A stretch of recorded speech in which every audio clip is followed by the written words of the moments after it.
요즘에는 이게 보청기인지 에어팟인지 구분이 안 될 정도로 다양한 제품들이 보편화되고 있습니다. 최근 에어팟이 보청기로 사용될 수 있다는 특허가 등록되면서 많은 분들이 에어팟이 보청기 대용으로 사용할 수 있는지 궁금해 하시는데요. 에어팟 프로 2세대는 보청기와 유사한 제공할 수 있습니다.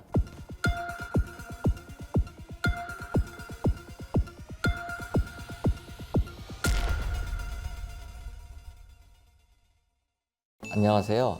뇌를 건강하게 하자 송재준의 브레인 세라피입니다. 오늘의 주제는 보청기입니다. 보청기 하면 흔히 청력이 떨어진 어르신들이 주로 사용하는 장치라고 생각하시겠지만 요즘은 젊은 세대, 심지어 어린아이들까지 전자기기 사용으로 인해 청력 저하가 빠르게 진행되고 있습니다. 현대 기술이 발전하면서 보청기는 단순한 청각 보조 장치를 넘어 일상에서 더욱 편리하고 다양한 기능을 제공하는 기기가 되었는데요.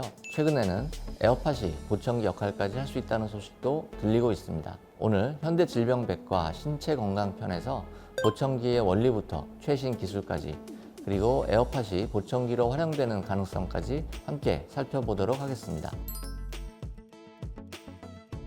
우리 귀에 고막과 소리를 전달하는 이소골은 외부의 소리를 증폭시키는 기능을 하고 있습니다. 그러나 중이염이나 여러 가지 질환으로 인하여 이러한 기능이 손상되거나 달팽이관의 기능이 약해졌을 때에는 큰 소리를 전달해야 정상적으로 들을 수 있습니다. 보청기는 외부 소리를 마이크로 수집하여 증폭한 후 사용자의 귀에 큰 소리로 전달하는 전자장치입니다. 소리를 더 크게 만들어서 청력 손실이 있는 사람도 정상적인 소리 환경을 경험할 수 있도록 돕는 거죠. 보청기를 통해서 박쥐나 돌고래가 내는 소리도 저희가 들을 수가 있나요? 일반적인 보청기는 주로 사람의 청력 범위 안에서 소리를 증폭하는 역할을 합니다. 즉, 사람의 청력 범위 밖에 있는 초음파나 저주파와 같은 주파수는 들을 수 없습니다. 일부 첨단 기술이 적용된 보청기는 더 정확하게 특정 주파수 대역을 강화하거나 소음 필터링을 제공할 수는 있지만 보청기의 기본적인 역할은 다른 사람의 말소리를 잘 알아듣는 것이기 때문에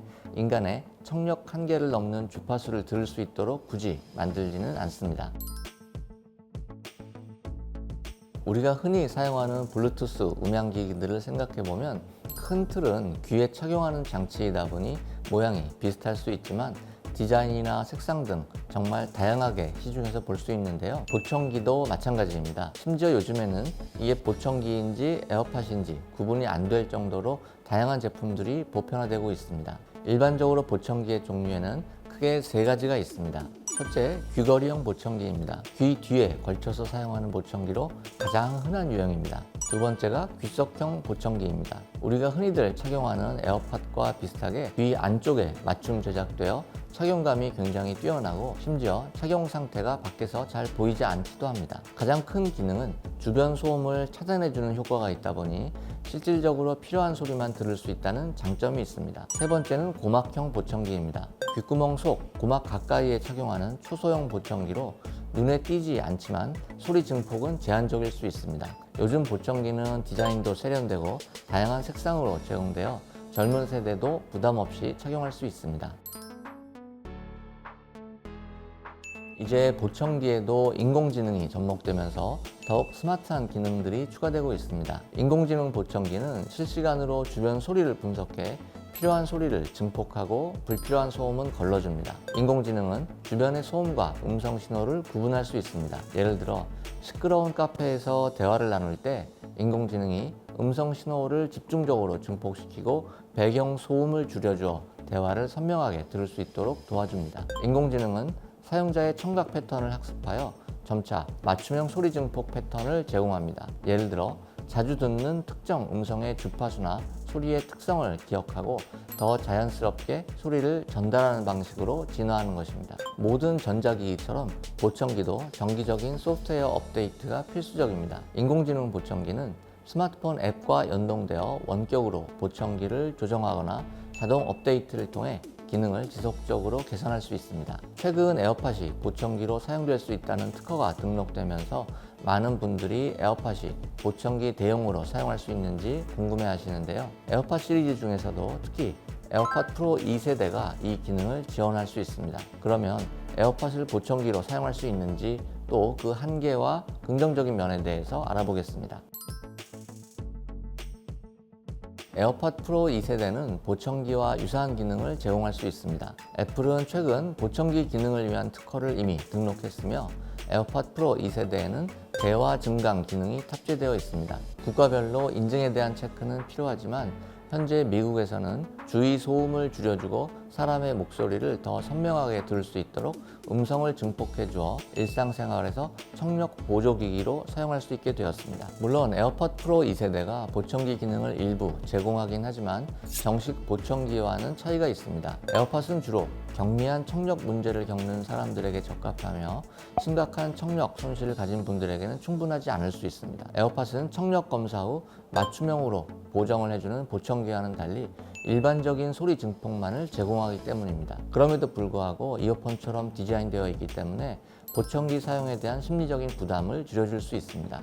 많은 사람들이 눈에 띄는 보청기 디자인을 부담스러워 하는데 에어팟은 이러한 걱정을 덜어줍니다. 또한 저렴한 가격에 청력 보조 기능을 제공하여 고가의 보청기보다 경제적인 대안이 될 수 있습니다. 젊은 세대나 보청기 착용에 민감한 분들에게도 부담 없이 사용할 수 있는 장점이 있습니다.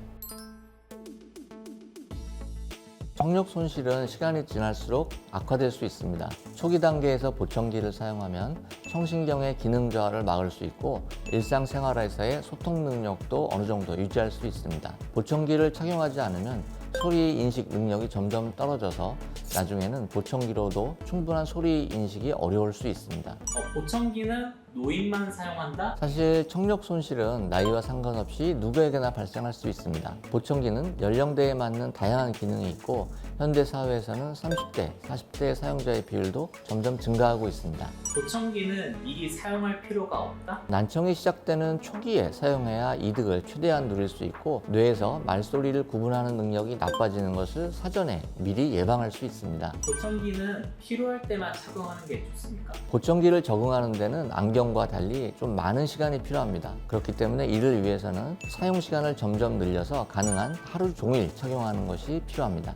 보청기는 특별한 관리가 필요 없다? 청력은 계속 변하기 때문에 일정 기간 사용한 후에는 정기적으로 한 6개월이나 1년에 한 번씩 청력 검사를 해서 여기에 보청기의 증폭 기능을 조절하는 것이 중요합니다. 휴대폰이 처음에는 전화만 가능했던 기기에서 스마트폰으로 진화했듯이 보청기도 단순한 소리 증폭 장치에서 스마트한 청각 보조기기로 변화하고 있습니다. 이처럼 보청기의 기술은 끊임없이 진화하며 청력 장애를 가진 사람들의 삶의 질을 획기적으로 향상시키고 있습니다. 앞으로 인공지능, 생체이식, 청각 재생 등 첨단 기술이 더해진다면 보청기는 단순한 보조기기를 넘어 청각의 새로운 차원을 열어줄 수 있는 도구로 자리 잡을 것입니다. 청각 장애를 가진 모든 분들에게 더욱 풍부하고 자연스러운 청각 경험을 선사할 그날이 오기를 기대하며 저는 다음 시간에 더 재미있는 건강 정보로 찾아오겠습니다. 건강을 위한 구독과 좋아요 잊지 마세요. 안녕.